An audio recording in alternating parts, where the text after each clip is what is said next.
Imagine winning £1 million. The lights, the cheers, the life-changing moment.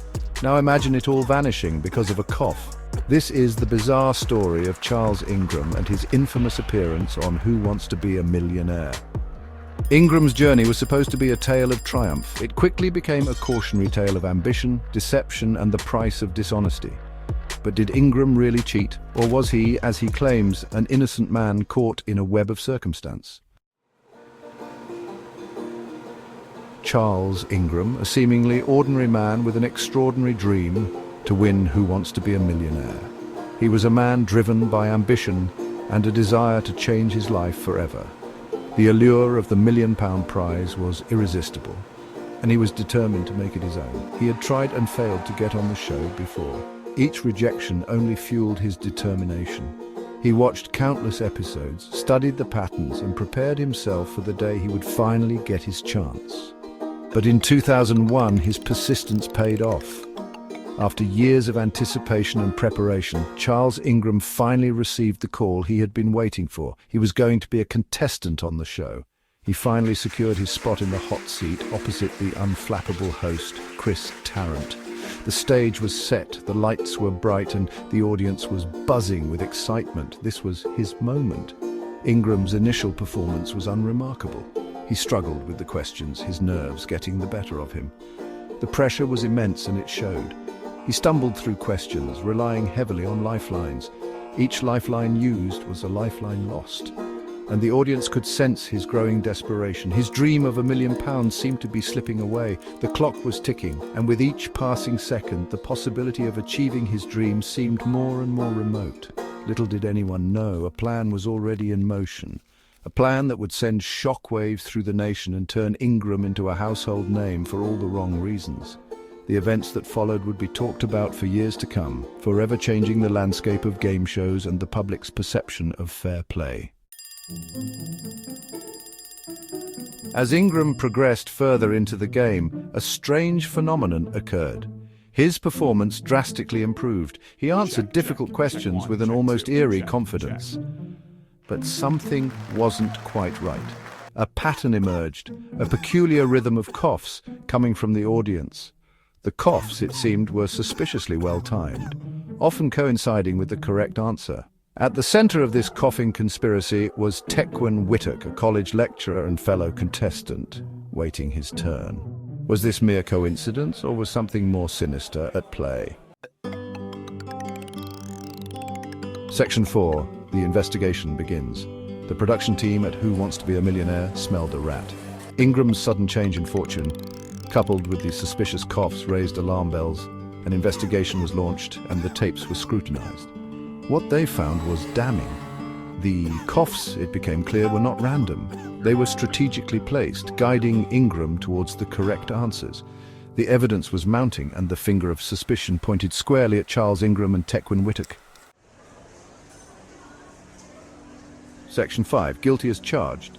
The case of the coughing major, as Ingram came to be known, became a media sensation. It was a story that gripped the nation, with every twist and turn being covered extensively by the press. The scandal was not just about the alleged cheating, but also about the audacity and the sheer brazenness of the act. The nation was captivated by the audacity of the alleged cheating scheme. People discussed it in their homes, at work, and in public spaces. It was the topic of conversation everywhere, from coffee shops to office break rooms. The trial was a spectacle, with expert witnesses analyzing the coughs and debating their significance. The courtroom was filled with tension as each side presented their arguments, trying to sway the jury with their interpretation of the events. In the end, the jury reached a verdict: guilty. The decision was met with a mix of reactions, from shock to satisfaction, as the courtroom erupted in murmurs. Charles Ingram, his wife Diana, and Tequin Whittock were convicted of procuring the execution of a valuable security by deception. The conviction was a significant moment, marking the end of a long and arduous legal battle. They were sentenced to suspended prison terms and ordered to pay hefty fines and costs. The sentences were a reflection of the seriousness of the crime and the impact it had on public trust. The Ingrams were publicly shamed, their lives left in tatters.